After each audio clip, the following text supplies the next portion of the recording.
আসসালামু আলাইকুম বন্ধুরা, সবাই কেমন আছেন? আশা করি সবাই ভালো আছেন। আমি আলহামদুলিল্লাহ ভালো আছি। তো আমি আজ আপনাদের মাঝে যে বিষয়টি নিয়ে কথা বলতে যাচ্ছি সেটা হচ্ছে ইলেকট্রনিক্স কাজের ক্ষেত্রে কী কী নিরাপত্তা এবং কী কী সরঞ্জাম ব্যবহার করবেন সেগুলো নিয়ে। নিরাপত্তা সরঞ্জাম: যদি আপনার ইলেকট্রনিক্সের কাজ করার অভিজ্ঞতা থাকে তবে অ্যান্টি স্ট্যাটিক ব্রেসলেট এবং অন্যান্য সুরক্ষা সরঞ্জাম ব্যবহার করুন।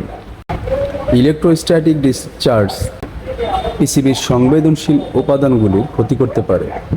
পিসিবি মেরামত একটি জটিল প্রক্রিয়া হতে পারে এবং এর জন্য ধৈর্য ও মনোযোগ প্রয়োজন। পোড়া বা ক্ষতিগ্রস্ত অংশ: পিসিবির উপরিভাগে পোড়া, ফোলা বা অন্য কোনো দৃশ্যমান ক্ষতি থাকলে তা চিহ্নিত করার চেষ্টা করুন। অনেক সময় ক্যাপাসিটর ফুলে গেলে বা লিক করলে বোঝা যায়। পিসিবির বিভিন্ন অংশের মধ্যে সংযোগকারী তার বা পিনের লুজ কানেকশন থাকতে পারে, সাবধানে সেগুলি পরীক্ষা করুন।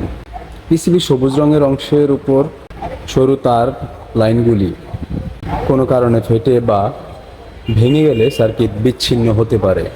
রেজিস্টর, ডায়োড, ট্রানজিস্টর বা ইন্টিগ্রেটেড সার্কিট এর মতো, এটাকে আমরা আইসি বলে থাকি, এর মতো ছোট ইলেকট্রনিক্স কম্পোনেন্টগুলি খারাপ হতে পারে।